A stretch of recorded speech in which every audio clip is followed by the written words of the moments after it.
Let's go to our next caller after this. Invisible Empire, available only at INFOWARRIOR.com and PrisonPlanet.tv. Get a hard copy, folks. Make hundreds of copies. I'm going to read you some of the reviews I've gotten on the other side of this. And in the beginning of the second hour, we're going to have Luke Radowski on to talk about the film as well. It's the InfoWarrior with Jason Bermas, InfoWars.com and PrisonPlanet.tv.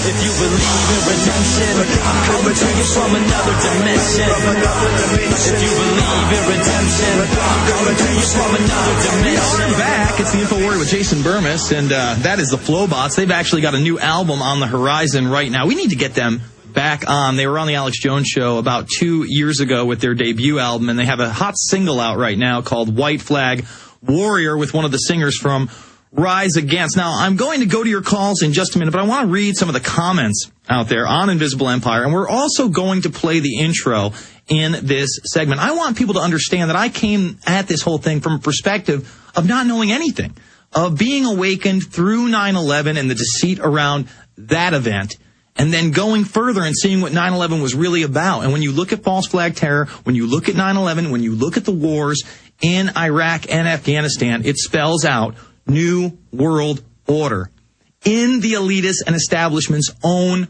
words. And we prove it again and again and again and again and again in this picture. But I wanted people to understand I'm just a regular guy.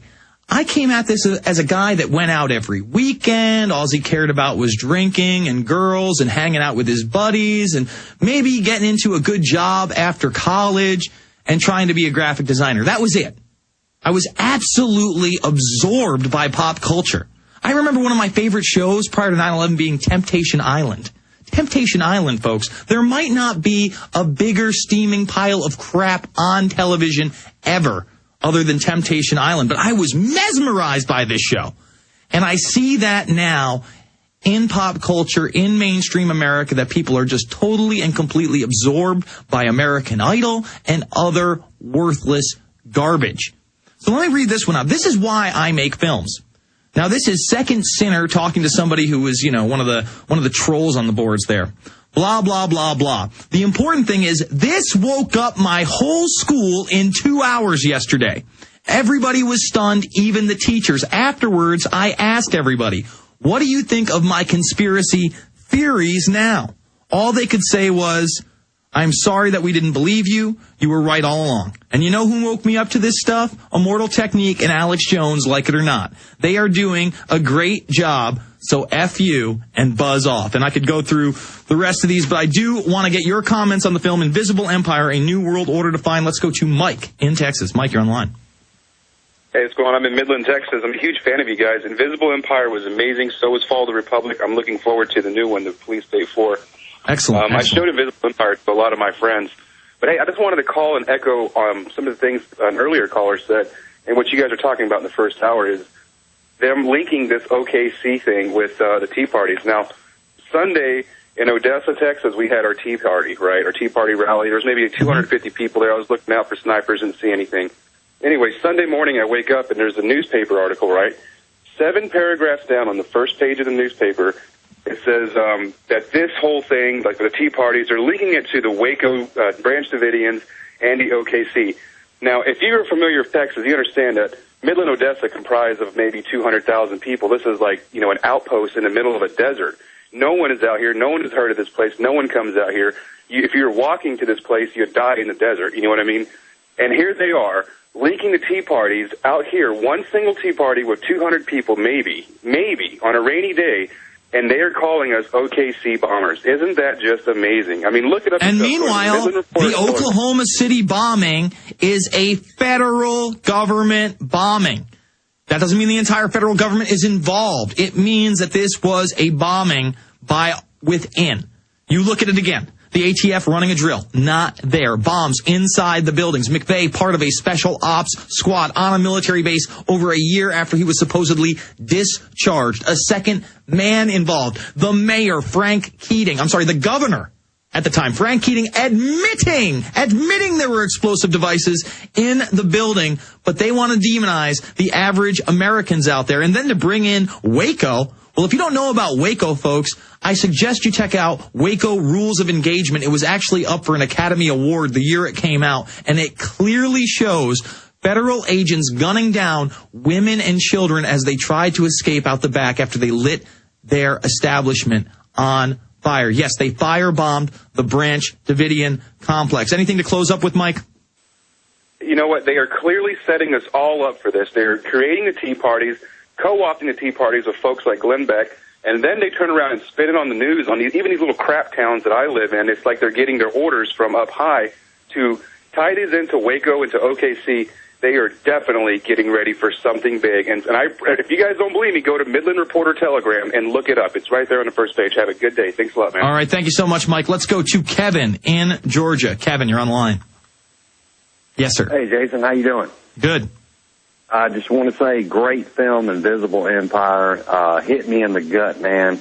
Great information about the New World Order. But I was calling in regards to following up on Alex's statement and also the guy from West Virginia with the police state. I have an article here that I can send you from the Barrow County Journal that an Asian lady is a legal citizen. She's been living in this country for 20 years.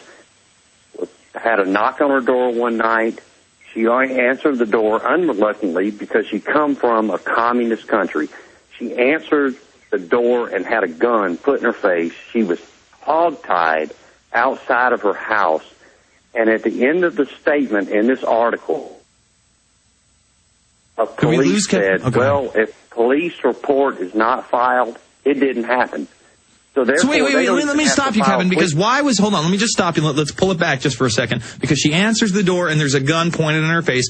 Obviously, we're talking about some kind of a law enforcement, but what did they say they were there for? Immigration violation? They were there for drug enforcement.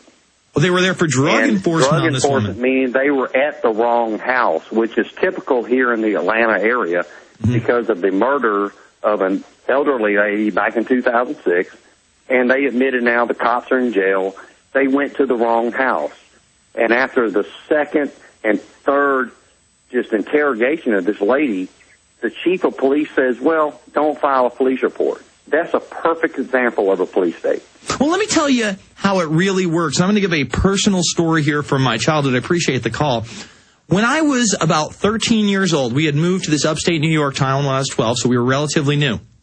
Now, we were having our house painted. Had to be scraped off. It was a team of about 4 or 5 painters at my house. And I live in a parking lot. I know that's hard to explain, but I have a little yard, and then there's a parking lot to the main grocery store and the main bank at the time. So this is like a hot spot for people to drive around in my very, very, very small town. Now, I come home one night, and my mother, there was just something wrong with my mom. And I'm like, Mom, what's wrong? Are you going to tell me what's wrong? And I had kind of had some problems with one of my really good friend's parents who worked with the county, and I didn't know why. So my mom looks at me, and she's like, I was taken to the police station today. I didn't know what was going on. They pulled me into a room. They accused me of being a cocaine dealer. My mother. I can assure you, folks, my mother is not a cocaine dealer. Now, they were telling her, we know what's going on. We know you're dealing coke. We have your husband in the other room. He's already given you up. And she's like, I don't know what you're talking about.